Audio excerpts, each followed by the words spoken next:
त्र्यम्बकं यजामहे सुगन्धिं पुष्टिवर्धनम्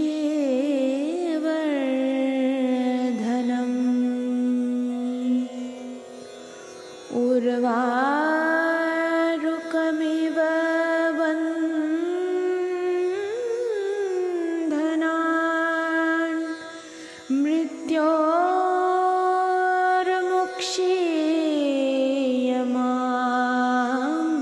मृत्योर्मुक्षीयमामृतात् ॐ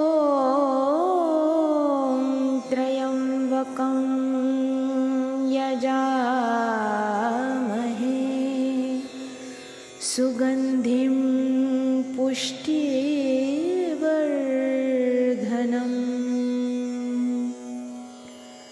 उर्वारुकमिव बन्धनान्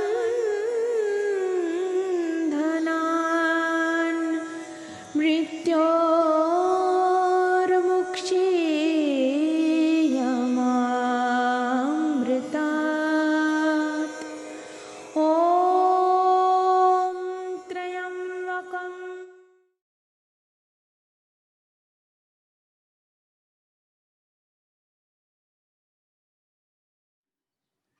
Welcome, everybody. A big warm welcome to Dr. Tripti Jain, my mentor. Hi. And warm welcome to Nishaan. Thank Nishaan, you. welcome. So this is part of the Mritunjaya series where we are in conversation with people who've lost close ones or who just lost someone who made a difference in their lives and understanding the healing or the closure that they have achieved or they are in the process of achieving. And the thought behind this, as Dr. Jain has uh, mentioned before, is mainly to sort of look at and talk about death and not uh, kind of shy away from it, because as we spoke the other day, death is like is a taboo word. People don't talk about it. People don't acknowledge it. People just don't, and it is a harsh reality. It is what it is. And I'm really grateful that we're speaking about it. So a lot of fear that is associated with this is kind of addressed. And so looking forward to this conversation and many more.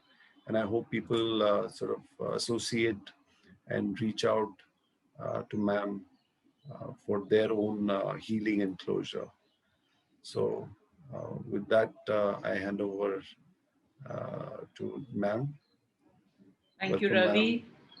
Thank you, and thank you for actually coming in today. And Nishan, welcome.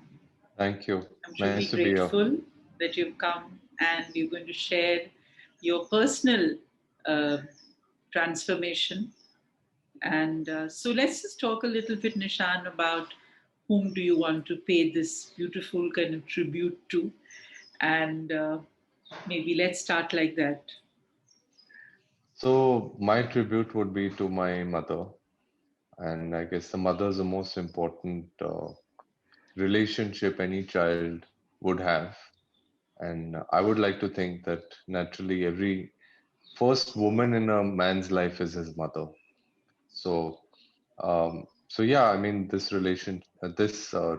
I would like to give this as a tribute to my mother, and she's the first person in my life that also passed on.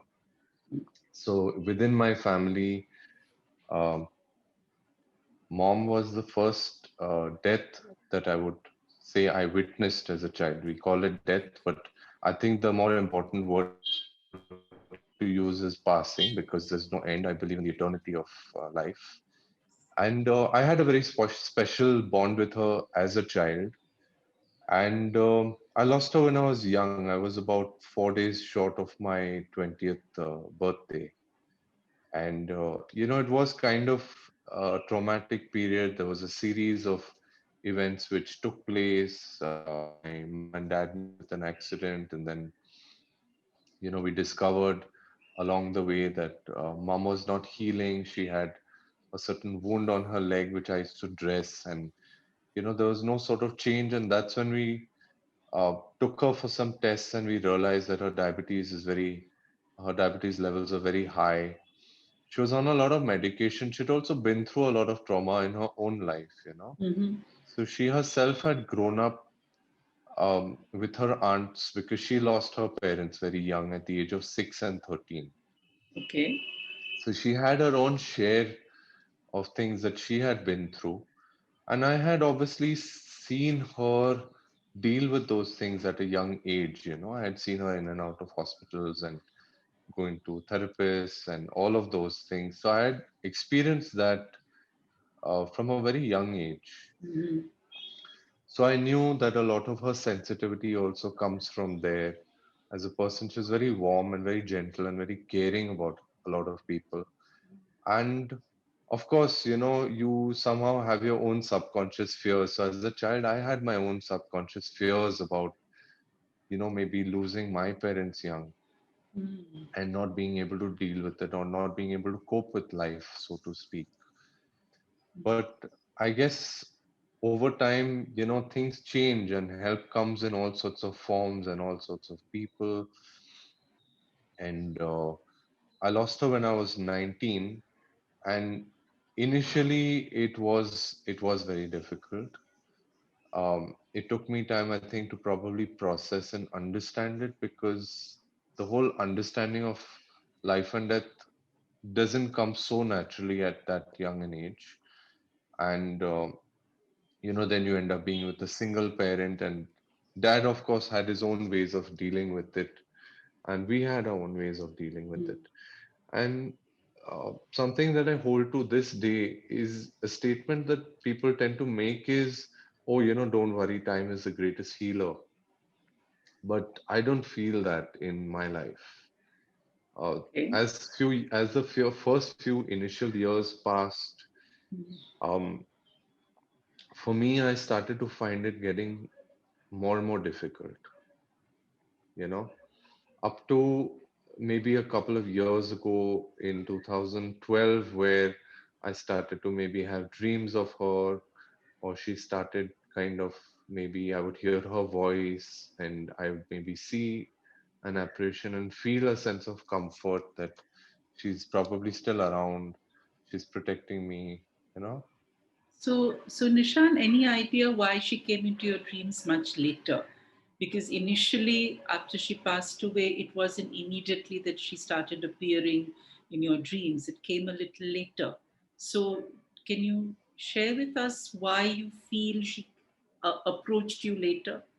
So eventually, initially I didn't have an answer to this. I didn't really give it too much thought either, and I actually haven't at all till you just posed this question to me. But my belief is now that maybe the time that was spent with the gap between both of us, I think I was probably made to evolve in my own way and understand certain things. And I also believe that she was also probably evolving to a point where we could reconnect. But I think Right. that gap period was important for both of us to go through our own individual evolution. That's the way I'd like to look at it. And what do you think changed in you in that gap?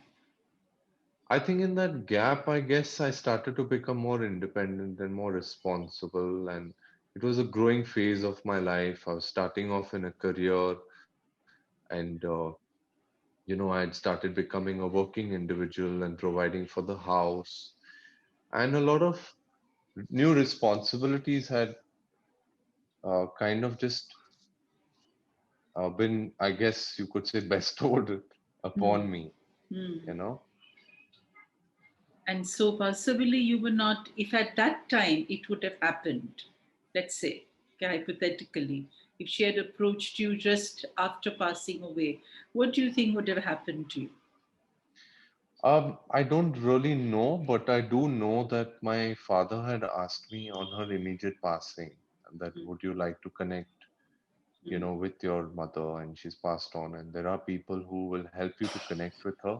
mm, And my initial response was, no, I don't want to disturb her, which is often the case with people. They feel like it's a taboo thing to do, and somebody's passed on, and you should not meddle or you mm, should not disturb their peace, is mm, generally the perspective that people have.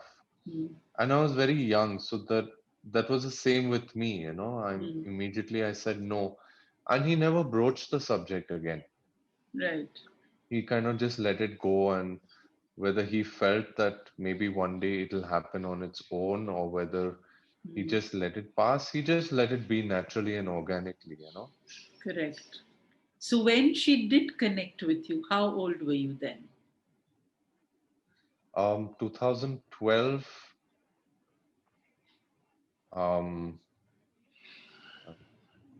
about So 31. I was about 30, okay, 31. so 19 to 31. I'm just looking at the time frame, okay, when she Right. connected back with you. So you were 31, and by 31, what kind of a person had you become? I mean, By at 31, I 19, you was were, at 19, you were a little, obviously, growing up, and a lot of things had still to be done. So at right. 31, what was, because you spoke about responsibility, independence. So you felt by 31 you had reached that stage where you could I understand more? yes, I do believe so. And now that you have touched upon this gap which we're talking about, um, I'm looking back and remembering that as a child, mom was always very worried about me. You know, she was always very worried about how I'll cope, how I'll manage things on my own, where I'll be in life, what I'll do, how I'll get along with people, so on and so forth. You know. So I do feel that maybe that gap was to fill all those voids, allow me to grow in those areas which she was worried about, and for her to be able to see me doing that on my own. That's beautiful. For her to see you doing that so that you're ready, and then she can connect with you, and you'll understand things at a different level. Then you'll be able to Yeah, accept it easily yeah, and yeah, learn from that, because that's what they do when they connect back with you. They are giving you now messages, or they're telling you things which you'll be able to grasp better. You right. feel that's what happened at 31? I think so. Actually, at 31, there was one incident where I know that I'd woken up at about 2, 3 in the morning, and I had seen like an apparition of a woman with long hair, standing beside my bed. And when I spoke to somebody about it who I knew would understand these things, um, the response was, oh, it seems to be happening when your father is away from here, he's out of town, and when you're alone. And that to me gives me an indication that there's some sort of message that she's trying to give you, or she's trying to be around or communicate with you in some sort of way, which ended up being true. Although at that particular point in time when I heard her voice in a dream, it came more from a space of distress. So um, the only thing I heard was her call out my name, Nishan. And the tone of her voice spelt out an entire sentence to me as if to say, okay, take care, something is coming, there's something dangerous lurking around, and be careful. And though that was a forewarning. And yes, there were certain events after that which did play out in my life, which completely made my life topsy turvy. But I was fortunate enough to get the understanding of what was going on and get the particular help that I needed at that point of time. Right. So, can So, you share more about the way she appeared? so to me, she appeared like a very fair. She was very fair, and most of my life, I saw my mother with short hair. So Okay, that's interesting. when I look back at old photographs, which I came across one recently, she had long hair where there was a family picture. But growing up, I never got an opportunity to see her like that. And the apparition which I saw, I did not initially think or believe or associate that it was her Hmm. because I'd never seen her with long hair. Ah, correct. So Yeah. so the figure that I saw seemed younger, Hmm. longer hair, slim, all of the three things which I didn't see in my years when she was alive. Interesting. Yeah. So I'm not 100% sure about this, but I know there are people who say that sometimes, when they pass on, the way they age on the other side is backwards. How Yes. far that's true, I don't really know. Yes. They generally appear much younger. Hmm. So maybe that's really what she wanted to kind of appear as much younger. Possibly. So Yes. maybe that's how. But how did you? I mean, how did it feel or look? Was there a vision of it? Like you said, you saw it. So Right. how did it appear? If you can share that. So the appearance happened at about 3 o'clock in the morning, and I was sleeping, and I kind of just woke up all of a sudden, and I saw a figure standing probably about 8 feet away from me on the right side of the bed. And initially, I was shocked. It shook me because it was the first time I'd really seen an apparition. Of course, after that, I had other experiences in different locations. But that initial response was, um, I guess you could say fear because it's something new. It's Hmm. something that seems beyond the human realm or understanding. It seems more like it's something supernatural Hmm. or something that you shouldn't be seeing. Hmm. So the initial response is also of fear. Hmm. And I also think it probably comes from a space where you're in a semi-conscious sort of state, like you're Correct. not really entirely asleep, but you haven't entirely woken up. You open your eyes and you see something immediately in front of you and it rattles you. Hmm. So that Hmm. was the initial response. Till later on, I was able to understand and find out that yes, this was her and not anybody else. Because you tend to also think, okay, it's somebody else. You don't associate it with somebody in Correct. your And own also, it family. was much later in life. So Right, it wasn't right, immediately that you could correct. associate it.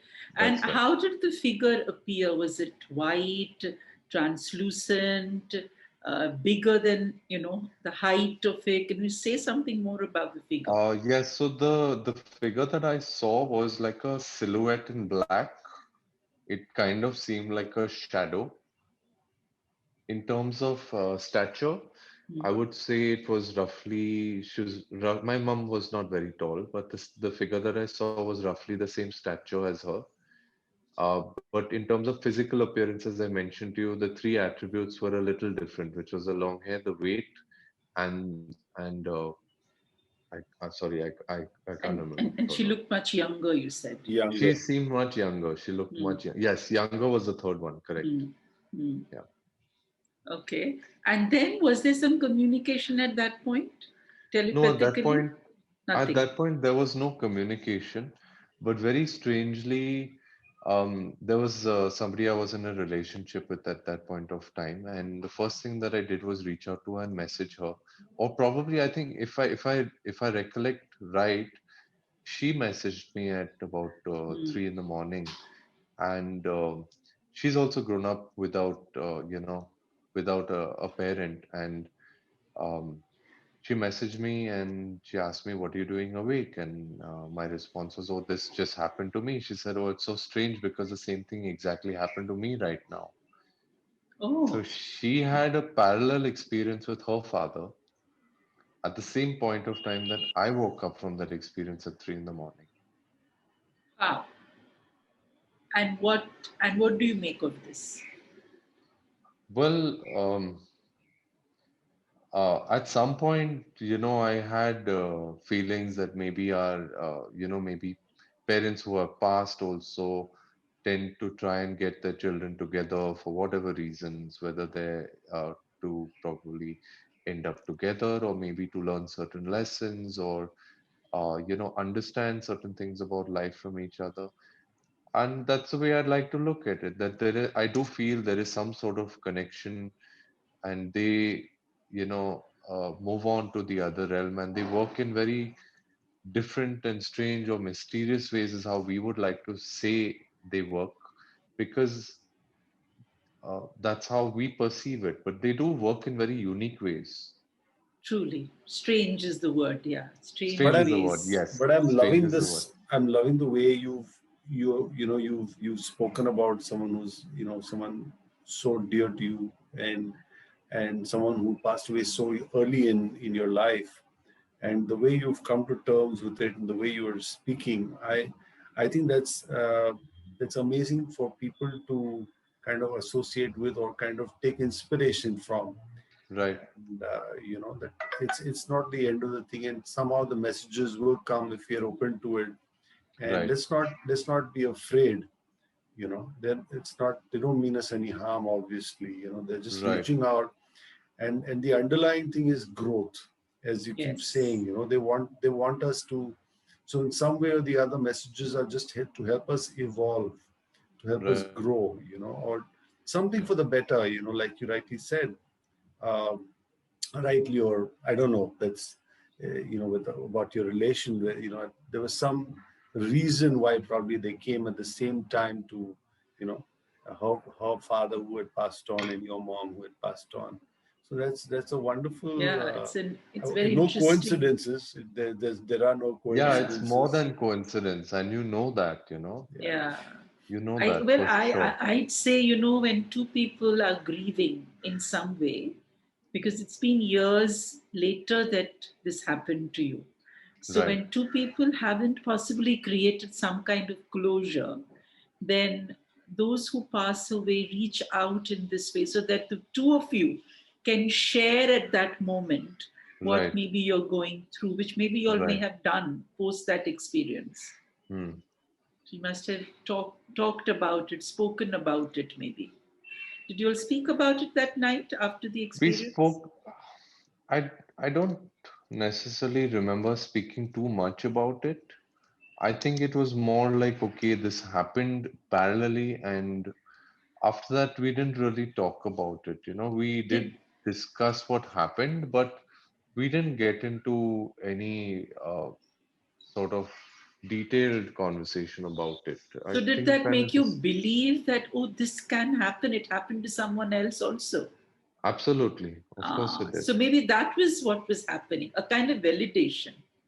Maybe, Hmm. maybe because I've had other experiences as well where, um, I've experienced and seen apparitions where it was an unknown figure, it was someone unknown to me. Right. So, of So when course, in did that those, start happening? After this, what exactly changed? well, after that, I think I realized that I'm more sensitive to, um, you know, experiencing the presence of somebody who's passed on in different ways. Um, I've had certain experiences as a child as well, where there was one vision that used to constantly play out in my mind.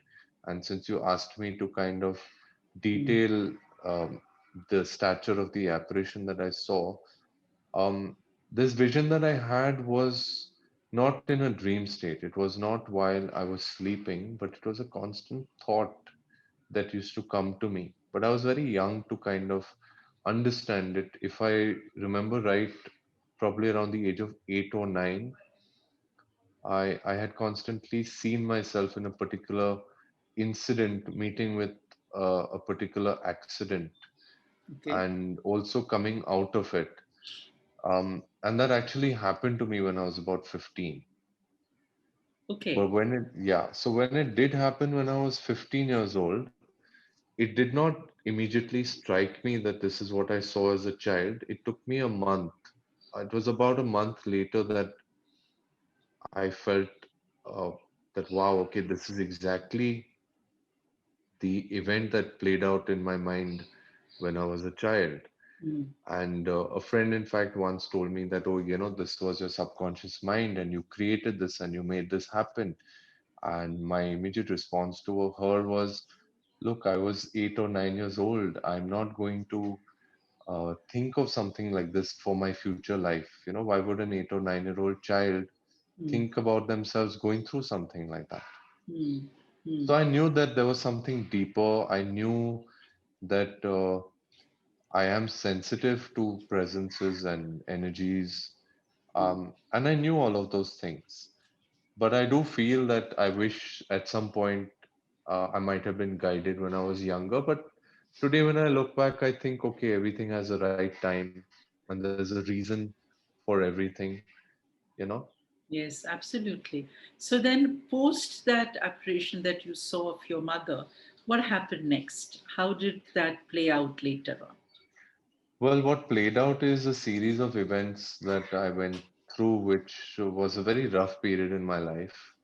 And I was fortunate enough to, I started having interactions which I couldn't understand. Um, and I didn't look at it as completely positive. And I reached out to a medium in Pune who helped me. He was able to identify um, who was, around me and what was really going on. And post that, I started kind of getting some sort of solace, and I was given certain prayers to do, and that kind of really helped me to build myself again and come out of that entire situation. So very interestingly, after my mom passed in 2001, at the age of 19, a very close friend of mine introduced me to Nichiren Buddhism, and that has been a very major factor in my coping with her passing, because he introduced me at a point of time where I was very vulnerable. She passed in Jan. He introduced me in July, Mm-hmm. in a period of about 5 or 6 months. Months. Mm. And of course, it was a rough period because I was going through my finals in college, and she had just passed, and my grandfather had passed just 2 months post her. Oh, And I went through this phase where I didn't have the confidence to believe that I could go through my final exams. So I was feeling a bit shattered and nervous and um, unsure of if I was capable enough of going through with it. But I was, I think at the times that one seeks strength, strength comes to you in some form or the other, and we yeah, tend to underestimate ourselves. I believe as human beings, we tend to um, underestimate ourselves or downplay ourselves. But when it's really required, there's a certain internal mechanism I feel which really activates and helps us and brings us to a point where we're capable enough of handling the situation. Today when I look back, I feel that for every human being, they're also only given how much they can handle. That's the way I like to look at it, that's because true. I think everybody has the potential to now come out of whatever they're going through, no matter what the situation is. Yes, So I have been actively practicing Buddhism for many years, and it also gave me a very deep understanding about the idea of the eternity of life, and not looking at death as an end, but looking at it only as an extension of life, mm-hmm. and only as a different state of life. Mm. And 2012, the experiences which I had, for a long time after that, there were no such experiences, at least not with mom.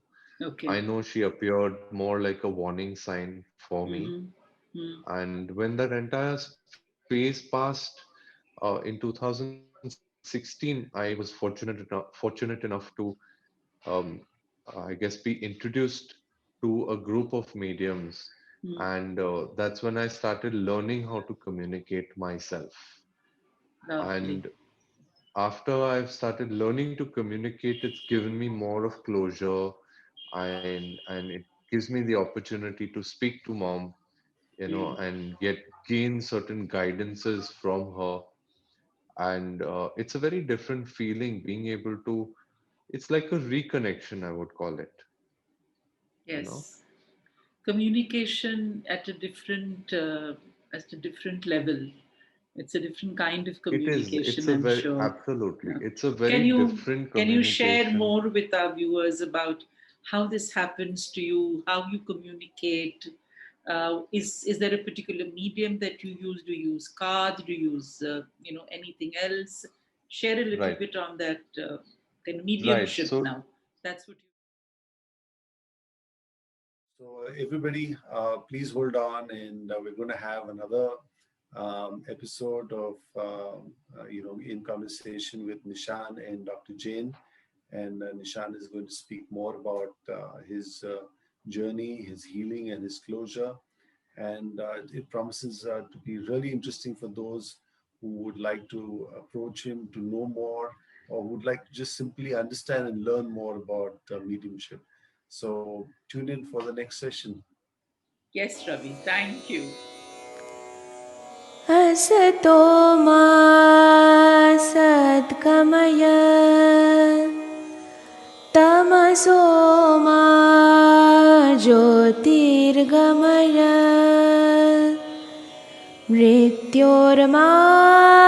मृत्योर्मामृतं गमय ॐ शान्ति शान्ति शान्तिः